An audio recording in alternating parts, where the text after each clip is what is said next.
पाकिस्तान की काली करतूतों को भारत दुनिया के सामने रख रहा है। ऑपरेशन सिंदूर में भारत के पराक्रम को भारत के राजनेता दुनिया में बता रहे हैं। इसी कड़ी में कांग्रेस सांसद शशि थरूर के नेतृत्व में सर्वदलीय प्रतिनिधिमंडल अमेरिका पहुंचा है, जहां उन्होंने डेलीगेशन के साथ न्यूयॉर्क में 9/11 स्मारक पर श्रद्धांजलि अर्पित की।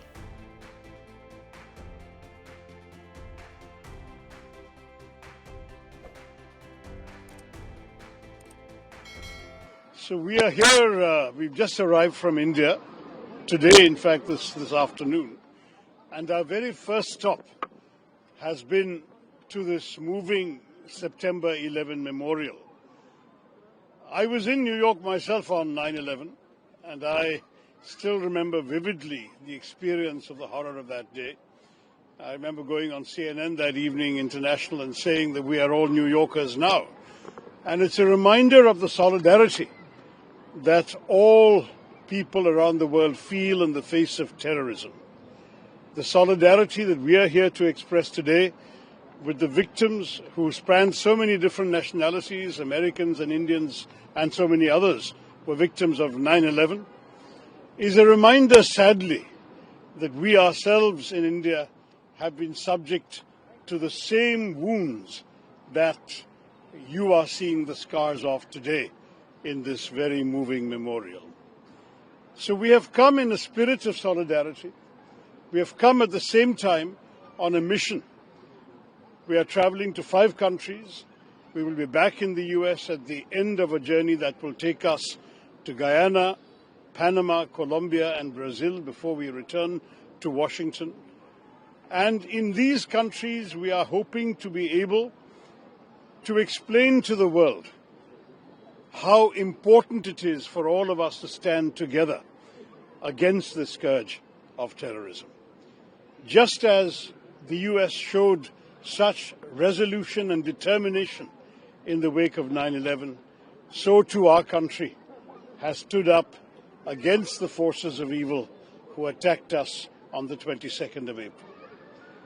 We hope that a lesson has been learned by those who perpetrated this attack and by those who finance, train, equip and direct them.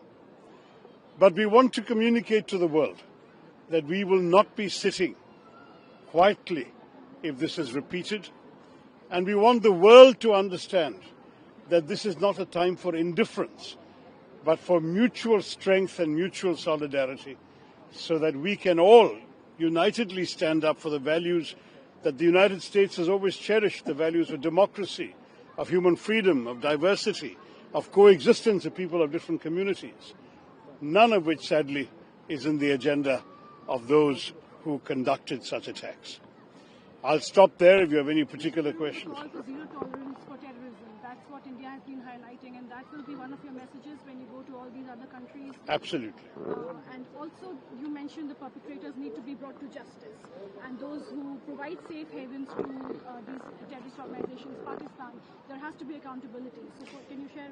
Well, I mean, the problem with the Pakistani behavior is that we have seen this now for almost 4 decades. In some ways, you can say it started with the very creation of Pakistan when they first sent terror groups across the border into Kashmir, disguised as tribes people. But subsequently, since 1989 in particular, when the Soviet Union withdrew from Afghanistan and the Pakistanis were able to turn their attention towards us, we have been systematically the victims of repeated attacks. It's not 1 or 2. If you take small attacks into account, then we're looking at a couple of dozen attacks almost every year. If you take the major attacks, where the victims, the civilian and other victims, are at least in 2 figures, we're easily talking about 25 major attacks in this century alone. So that we are not just sitting around allowing this to keep on happening to us. We would much rather not have to deal with this problem. We would much rather focus on our own growth, our own development. India has a great adventure in bringing its people into the 21st century, willing and able to take advantage of all the opportunities that this century offers for economic development, prosperity, high technology, and international cooperation. But if that is going to be thwarted or attempted to be thwarted by malign people with weapons, then we will answer them in kind.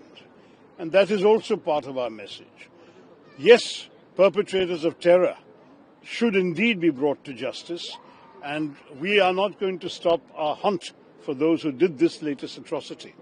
But we need to think about where these people are based, where they have safe havens, where they are trained, equipped, financed, guided, armed, and often directly directed to perpetrate these horrors. And they too should be accountable for what they have been doing.